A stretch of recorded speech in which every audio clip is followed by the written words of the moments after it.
Hello, everybody. Welcome back to another episode of Carry On Friends, the Caribbean American Experience. And my guest this episode is none other than Peter Ivey. Peter, welcome to the podcast. Yeah, man, Carrie Ann, thank you for having me. Glad to be here. I'm glad you're here because in the pre-chat, me get a window where you're going to bring. So I'm excited for the community to hear. But Yes. before we get there, tell the community a little bit about yourself. I already know so they know where you they come from because we already they speak the language, but tell them a little bit about, where you're from, the work you do. All right. Carrie Ann is a tough. That's still a boy. We're gonna try. Um, Born and raised Jamaican. Come from Spanish Town. Attended Jamaica College. Migrated from Jamaica, living in New York for a while. I'm known as an entrepreneur, serial entrepreneur, if you will.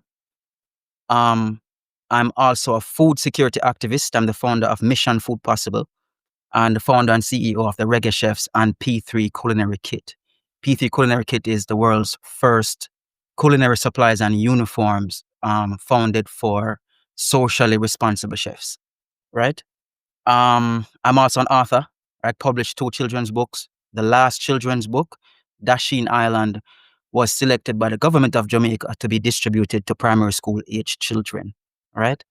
I'm also a speaker. I spend time speaking on various platforms around the world on food, activism, and entrepreneurship, and anywhere I can fit in, basically. Wonderful. So let's start at the beginning. What does it mean to be a food security activist? Great question. Um, I I believe that there's a disparity between where healthy food, affordable food, safe food, nutritious food is distributed, and I decided to do something about it, right? And so, literally, as the word says, I activate my own resources to ensure that we can balance the scale a little bit. I also agitate the powers that be to ensure that we can get policies changed, we can raise awareness around these issues. Hunger and food security is the number 2 problem in the world as per the United Nations, right? And so when we talk about an issue so big and we look at Jamaica being one of the top countries in the Caribbean, 2/3 of Jamaican population is food insecure, right? And so somebody have to say something about it. Somebody have to do something about it. Somebody have to make sure that the people who are not aware that this is a crisis, they know that this is a crisis. And so I agitate and educate and raise awareness. All right, we're going to go back even more to the basic. What does it mean or what does it look like to be food insecure? Another great question, Kevin. It's upon a roll, man. Let us bring it. We don't bring it. Yeah, so I like to tell people that um, I didn't choose food security. It kind of chose me because when I got enlightened, I realized that I probably was food insecure my whole entire life. Growing up in Spanish Town, Jamaica, passing for GSC, and then my mother have to struggle for find school fee, and then sometimes we never have the lunch money and everything there, right? For me, food security can even be deadlier for the population than straight out hunger and starvation, because that you can see. Food insecurity you can't see, right? And so imagine children, first of all, going to school hungry without breakfast, right? Having to skip meals or skip school because their parents can't afford food to eat. Imagine people who are malnourished because they're only eating canned food daily because it's the only thing they can afford. And so they are lacking the vital nutrients that they need, right?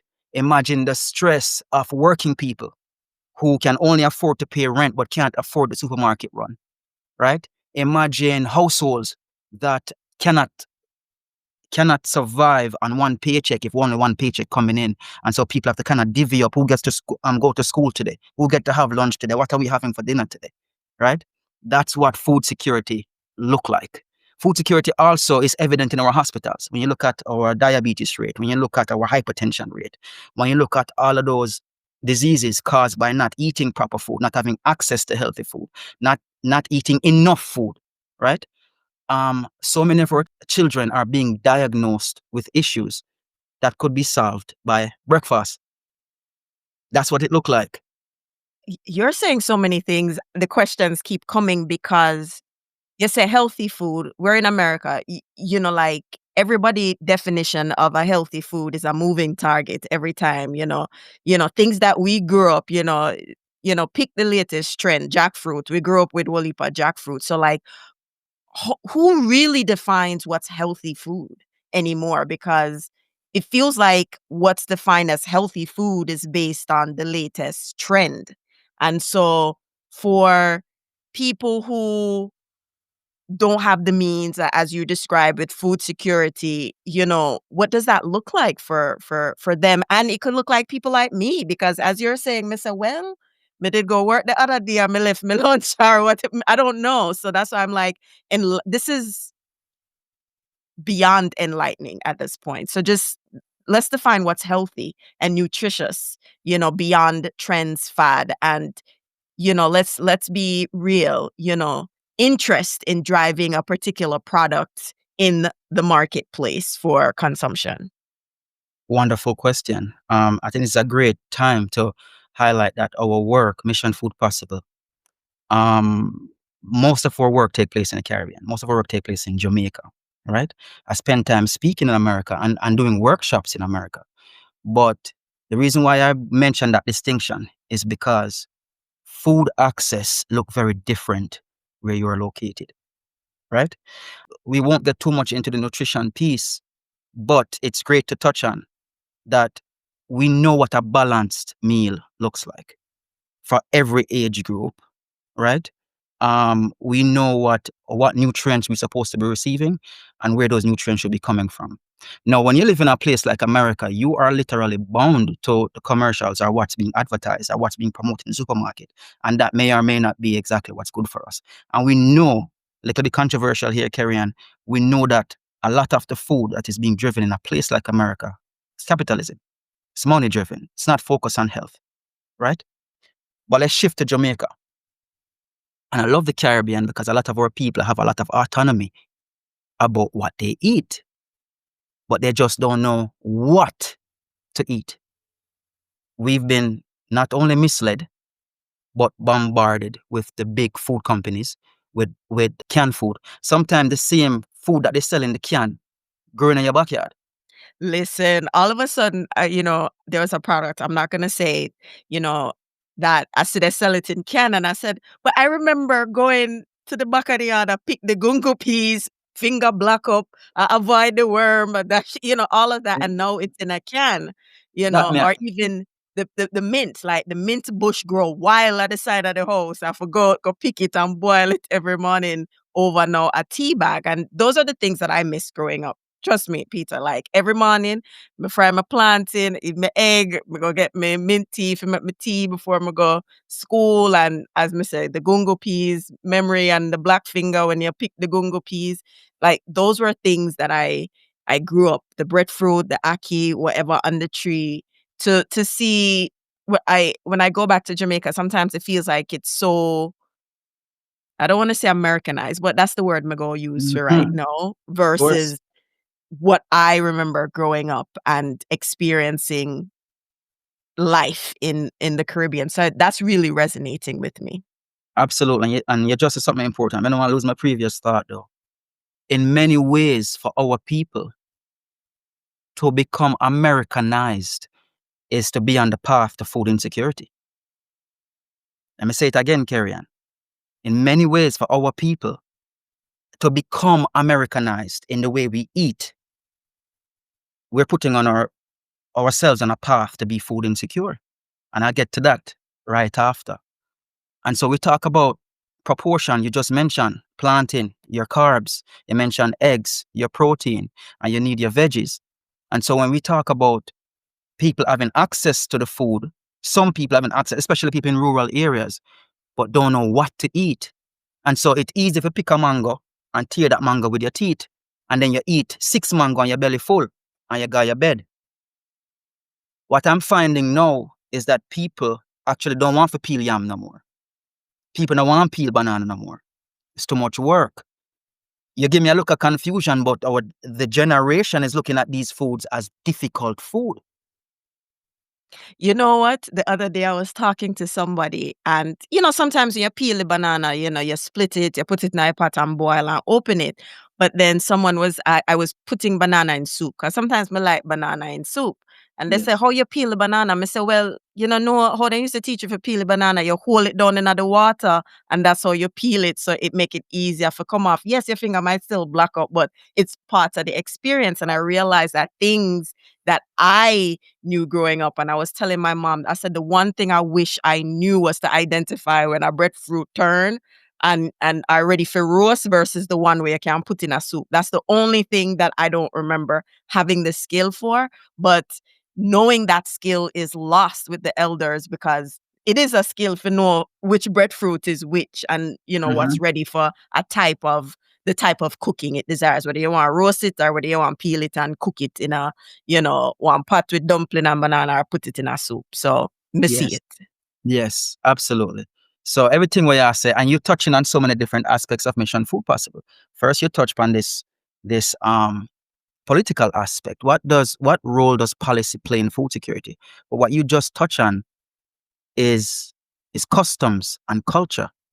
Now, our elders who had that knowledge that you just spit, the knowledge to can tell when a breadfruit is in its various stages of consumption.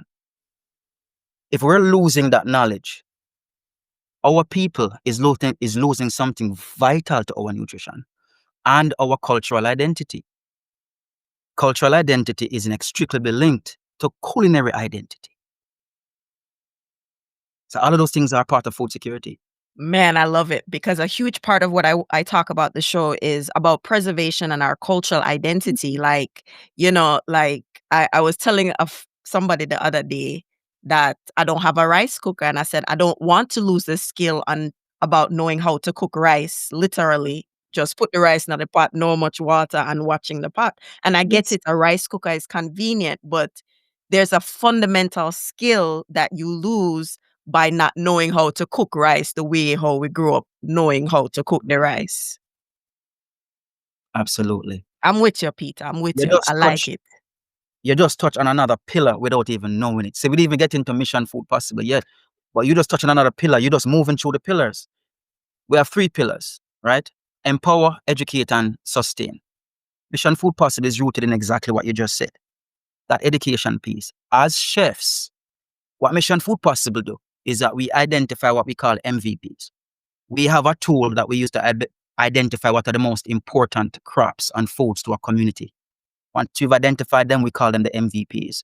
We bring chefs into that community and train food leaders. So we're talking about parents, canteen workers, anybody who's responsible for cooking food in our communities. We train them how to cook a variety of things creatively and inexpensively with their MVPs. And so we are retaining cooking skills in our community. And where it's being diluted, we are reminding the people that this is how you get fresh food, by picking it fresh, harvesting fresh, and if you have forgotten the skill needed, this is how you do it. So you just touch on one of the pillars. Wow. All right. So where we go from here? Because it's just like to me, this is it's really resonating because sometimes Yes. people feel like I live in you know, a yesteryear rose-colored lens, but it's not. I lost my grandmother, so I will never hear her teaching me how to identify the breadfruit. But I do remember how to make coconut drops full of sugar, yes, but me know how to make it like I can visually see her making it. Like, I was telling my brother who was teaching his wife how to make the rum cake, and I said, "You know why they soak the rum, the raisins? Because, in Jamaica, we have, jump on, and gas run out, so they had to soak it. Now you can cook it a little bit now because you have that, but like, understanding why we did some procedures the way we did, what we can do now with maybe access and modern technology and what things that we can retain in the process. So in all of the things that you are doing, all your pillars, you've identified that, the how to is missing, the Yes. education. Now, you and I don't know about you, but I went to an all girls school in Mobe. And up until ninth grade, I know I had one session of food and nutrition class every week. and we had to learn about enzymes, this and that. So you and I know that not everybody fortunate to have that kind of structured learning about lipids, all of these things and what have you. Mhm. So how do people then identify a balanced meal, because some people may not know what's a balanced meal. So that resource is online for those who have access to it. It's the easiest information to have access to. Mhm. And so I'm a realistic person, Karen, right? For those who have the opportunity to have that information being right in their face, provided to them, that's fine. I went to a school that also broke that down to me early. And then you have another set of people who, when I just said it's as easy as typing into Google, what is a balanced meal? You have people who can do that. That's accessible. For the majority of the others, food leaders, policymakers have a responsibility at every educational level to bring in that chart to show the nutrition wheel that you learn when you're a child, right? What you find is that people assume in their respective areas that this is not important information, right? Some teaching colleges who are preparing teachers don't talk about nutrition at all, Mm. right? You have medical doctors. I just saw it on the news the other day that, what's his name? The man who Trump appointed to be health person is now going to mandate that doctors know nutrition, because doctors don't know nutrition, right? And so the information is available. So that question that you ask me as who I am, I tell people it's readily available. We understand those who learn it early. We understand those who, as soon as I say Google, is just going to type in nutrition wheel and it comes up. But we have a responsibility to those who won't do any of that.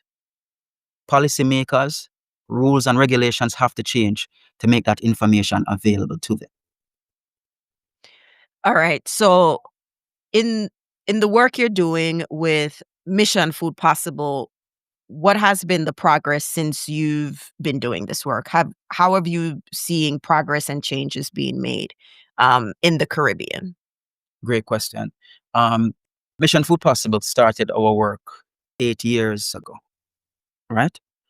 Um, in our second year, we shifted our goal to train food leaders in various communities across the island.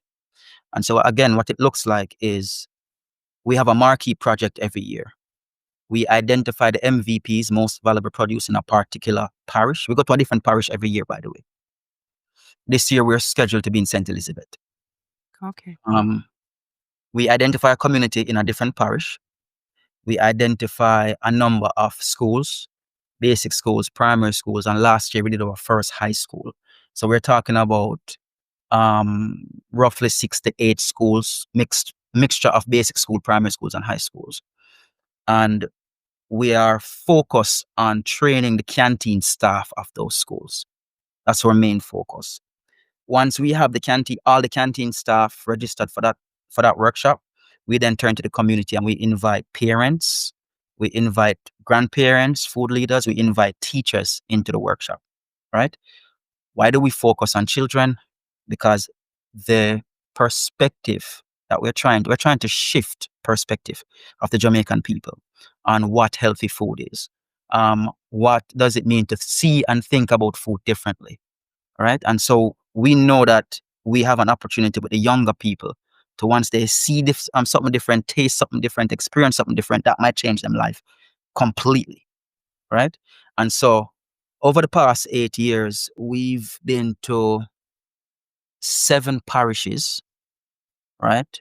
We've trained almost 25 schools, and we've directly impacted the diets of almost 60,000 people, Mm.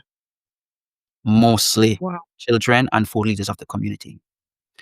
So once we leave that school, our canteen workers are empowered to not just cook with the basic things that they're used to, like the white rice and the fried chicken and the curry chicken every day. They are now thinking outside the box in preparing various meals with breadfruit and ackee and callaloo and and potatoes and carrot and cassava. These are all things that they're now incorporating in cooking creatively once Mission Food Possible leave their kitchen. All right. We have children who are showing improvement in attendance, children who are showing improvement in learning, right? And then that reverberate into the communities. The same people who we train to cook that way in the school, guess what happens? They're going home to their families and cooking the same exact way. Yeah. So, I wanted to like double click into something. So you went to every parish. So growing up, my mother's father, he's from St. Mary. And I remember the first time I got to St. Mary, I never eat so much banana products in my life. I eat everything banana, right? Which is fine. But it's something that we learned as a kid. We know how to make banana fritters because we went to St. Mary because banana walk. Now, is it when going back to your definition of food security, is it like, take for instance St. Mary, the product of the banana? Is it about learning all the different ways you can use banana to make a food, or is it diversifying banana with other things? But as I try make it really practical and easy to understand where you're going. Love it. We haven't been to St. Mary yet, so it's a great example. Mhm. Off the bat, we know that, and when we say MVPs, you'll often find that once we've identified what are the most important foods to a region or a community, you'll find that some of those foods are foods that we all grew up knowing that this is abundant in this particular place. So absolutely, banana is an MVP of St. Mary. Jamaica is a disaster-prone place. We also occasionally have political uprisings.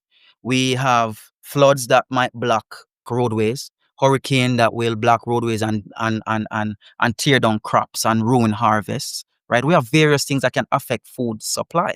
But even on a regular thing with nothing impacting food supply, knowing that banana is important to St. Mary is very, very, very important. Some people might not know this, right?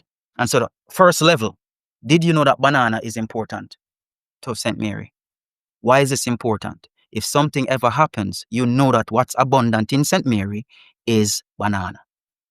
Cool? That's not enough. For Mission Food Possible, we bring our team of chefs in, and our project look like this. Once we get the food leaders in one community, it's talking about upbringing, culture. What does banana really mean to us? Right? How long we know so banana is a part of our cultural identity? Right? What do you know to do with banana? Okay, boil it. Right? Wait till it ripe and then eat it. So most people will have a limited knowledge of what to do with the banana. But what if as chefs, and we're trained to see food differently, what if we go in a community and extend the knowledge of the banana to the people? What about a banana salad? What about banana fritters? What about banana porridge? Right?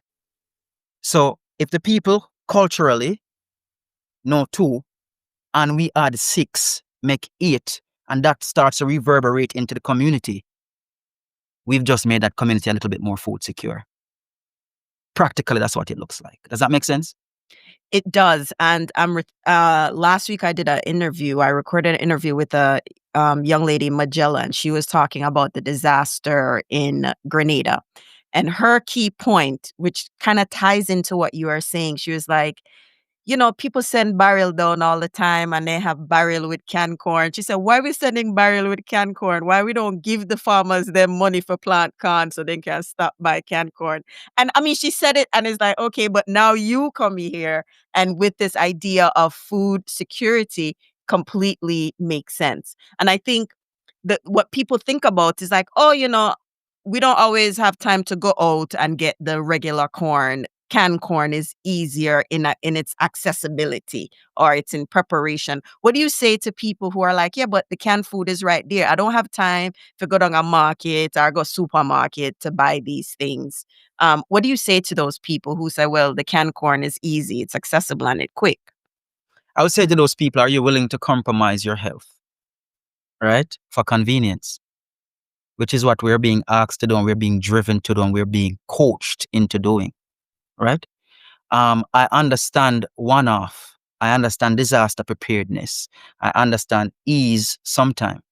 But if we're making that our norm, then we're losing vital nutrients provided by the fresh corn.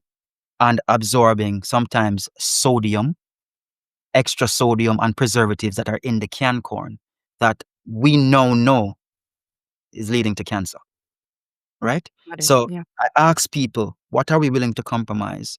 In Mission Food Possible workshop, knife skills is a vital part of it. As chefs, we're trained in knife skills. Knife skills make it easy to prep food. The Mhm. most difficult foods, if you're taught a technique to prep the most difficult food, you never look at that food the same way again. Right? And so you look at corn and people go, "Chow, me can't bother with the can because all you're doing the can of fly all over the place and the can do this." And it's just easy for bust the can and throw it out. Once I explain the risks of regularly, keyword, I mean, not tell nobody nothing, do what they have to do sometime. But if I teach you how to take a corn on the cob, right, and swipe that Interesting. knife firmly but slowly down, right, you'll never look at a corn the same way again. It's not too far off than taking a can open and working it around the can, right?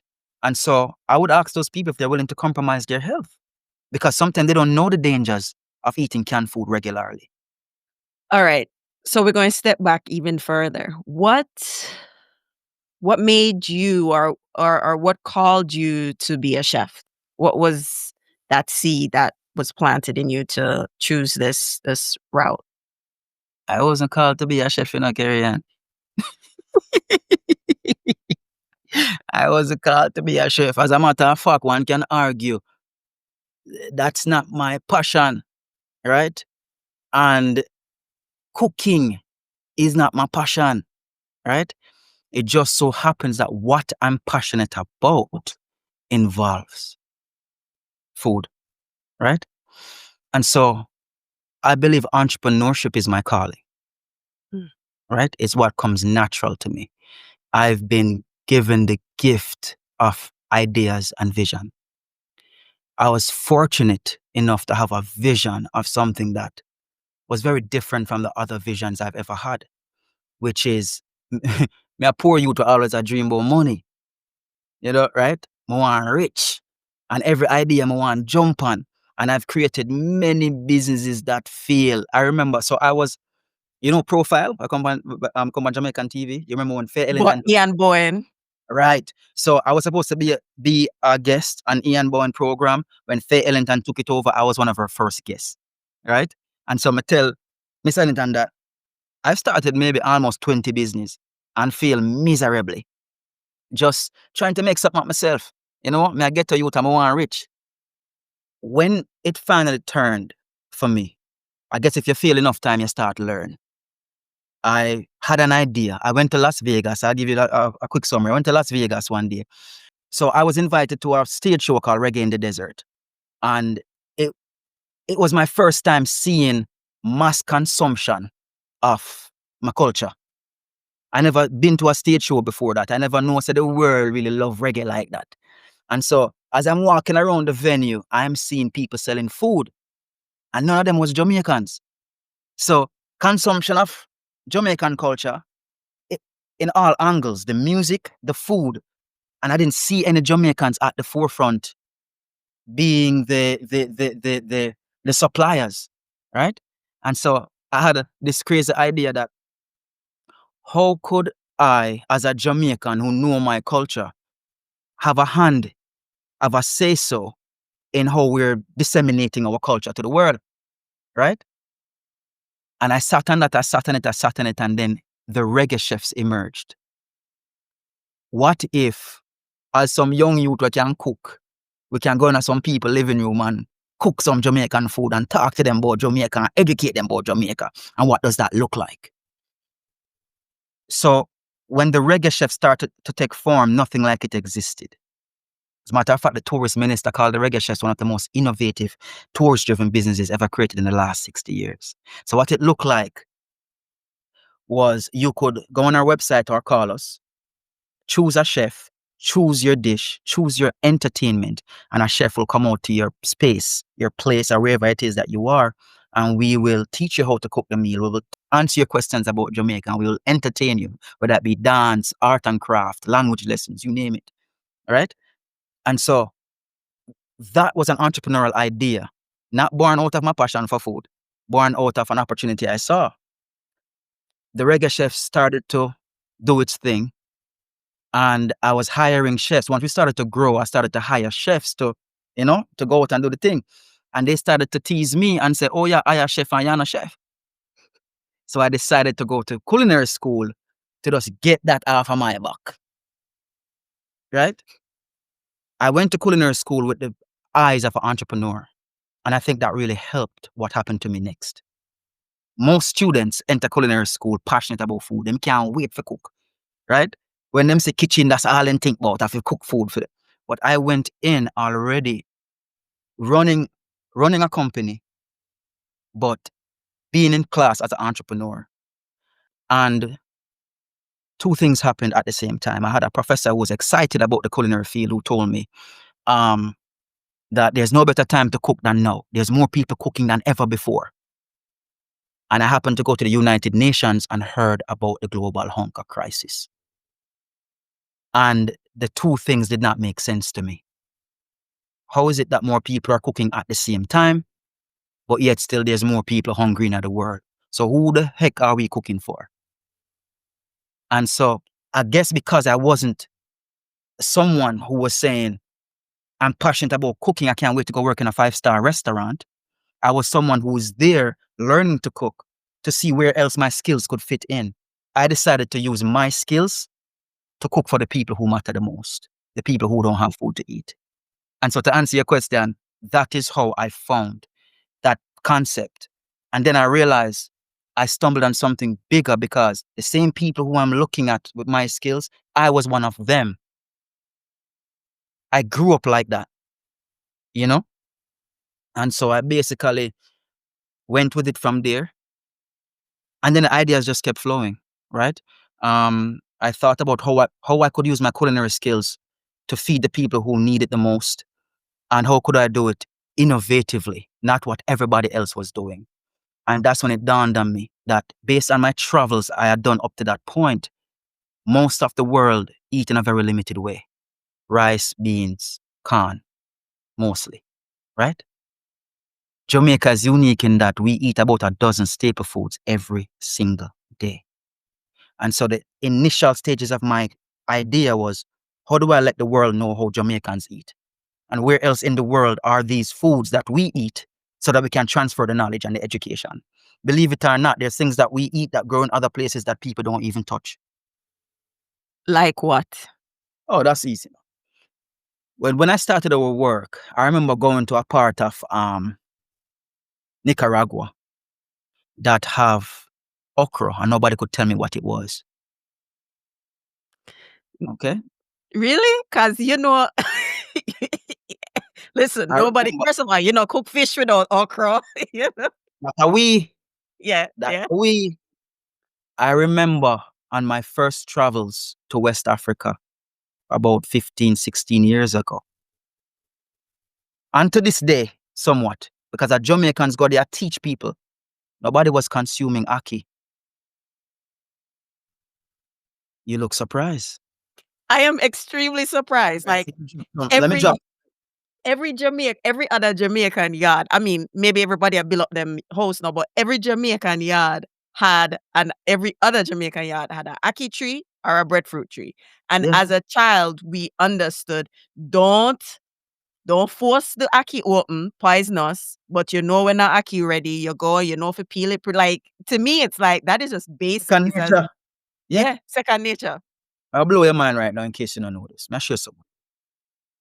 Ackee is our national dish. Cool? It's a part of our national dish. A Jamaican not knowing ackee is like, it's impossible. It is such a part of our culture. Jamaica is the largest exporter of ackee. It's about a $4.5 million business annually. Cool? So not only we consume ackee as our national identity, but we're also major providers of ackee that leave the country. Commercially, right? The biggest providers have their own private orchards. An orchard with about 93 or so is a relatively large orchard. Cool? Some people will have more than one, right? when it's harvesting time, what these ackee producers do is then they get the help of locals who have tree in them backyard, and they also use that as surplus. Cool? I say that to give you context. In West Africa, worse back then, but still very current. I went to one school in Ghana, and I counted over 100 ackee tree used for shade. Which means on this one school property, it was an orchard larger than our big orchards that we have for commercial use, where we make millions of dollars in export. Right? When you drive around West Africa, Ghana especially, right, all you see is ackee tree. Again, may I say about 16 years ago, so we are talking about what them know now, them never know then. I'm mega bring up to speed to what is going on now. Ackee tree litter the terrain of West Africa, because ackee is West African in origin. Okay? But when you go there, the Akan name for ackee is AKI. So the spelling changed and the pronunciation changed. But in the Akan language is Achi. When you ask any West African 16 years ago, anybody, and believe me, I tried, the Achi tree is only planted for shade. No one knew anything to do with it. As a matter of fact, it was a nuisance. Because when the ackee tree bear and drop on the ground and litter the ground, it was a nuisance for them. Them vex. Yeah, because we know if you make the Right. ackee drop, it splatter, it mash out Right. everything. As Jamaicans started to go to Ghana more often, you found pockets of people who been sharing that, oh, this is ackee, we eat this ackee. And that started to proliferate. So to this day, native Ghanaians don't consume ackee. It's not a thing in Ghana. But because there are more Jamaicans, you might find a little corner where I utilize the ackee, right? And you might find a handful of Ghanaians who, because of that knowledge, is consuming it. 16 years ago, this is how far I went. I wondered if I could reintroduce ackee to the West African landscape. But we ended up on a roadblock because, ackee is toxic. So it's something that you have to be very, very careful with if you're going to introduce a large population to it. So I'm happy that what's been happening now is they still don't consume ackee on a large scale. But because more and more Jamaicans are recognizing that, oh, shoot, we can't run out of ackee yassa because a yassa the root and a yassa it come from. And so that's one example. There are things that we eat and vice versa that we don't know what the other is doing. And to bolster our food security, if we knew that that's what they were doing with planting, and we could add that to our knowledge base over here and then teach them another thing that we know over here. Dasheen is another one. Right? You know dasheen? Yeah. It's out. Central America call it taro. Other places call it malaga. West Africa call it cocoyam. And we call it dasheen. Nobody don't know what the next one I call it. So we are in different regions consuming the same food, right? The leaf is used in Callaloo in Trinidad. The stem is curried in the Philippines, right? And the root is consumed by Caribbean people and West African people. So Caribbean people don't know that the stem can't eat. And Philippine people don't know that the leaf can't eat. So what I'm saying is that there are exceptions to the rule, Because I don't want a Philippine person listen to this and say, but we didn't know that.